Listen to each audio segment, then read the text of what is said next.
శివుడిని నమ్ముకుంటే కష్టాలు ఎక్కువ అంటారు, నిజమేనా? నాకు ఈ క్వశ్చన్ వచ్చింది. ఈవెన్ దానికి రీసెంట్గా నాకు ఆన్సర్ కూడా దొరికింది.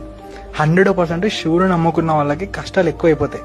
ఇది రాసి పెట్టుకోండి. మీరు ఏ సిద్ధాంతం చదివినా, ఏ పండితుని అడిగినా, ఎవరేం చెప్పినా ఇదే 100% ట్రూ. శివుడిని నమ్ముకున్న వాళ్ళకి కష్టాలు ఎక్కువ అయిపోతాయి.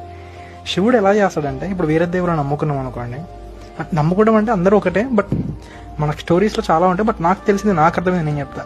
వేరే దేవుళ్ళు అందరూ ఏంటి, మనం పాపాలు చేసి వచ్చేసినా, ఏమైనా కర్మ చేసి వచ్చేసినా, మనోడే ఏం కాదులే, ఇలా నెక్స్ట్ లైఫ్కి తోస్తారు. ఈ కర్మ ఈ జన్మలో తీసేస్తారు, నెక్స్ట్ జన్మలో యాడ్ అవుద్ది. శివుడు ఏం చేస్తాడంటే, నువ్వు కర్మ లిస్ట్ ఉంది శివుడి దగ్గర. నువ్వు ఎప్పుడైతే శివ డివోటీ అయిపోతావో, శివుడు నీ కర్మను తీసేయడం మొదలు పెడతాడు. నేను చెప్తున్నాను కదా, రాసి పెట్టుకొని, మనం ఎప్పుడైతే శివుడికి కనెక్ట్ అయిపోతామో, శివుడు నీ కర్మను తీసేయడం మొదలు పెడతాడు. అవి మనం కష్టాలు అనుకుంటూ ఉంటాం. ఆ కర్మ ఎప్పుడైతే కంప్లీట్గా వెళ్ళిపోద్దో, అప్పుడు శివుడు వస్తాడు నీ దగ్గరికి. ఇప్పుడు ముందు వచ్చేదనుకో, నువ్వు శివుడు వెళ్ళిపోతావు. అందుకే శివుడు ముందు రాడు. కష్టాలు పెట్టి పెట్టి అంటే మన కర్మ అనేది క్షయం అయిపోతూ ఉంటుంది.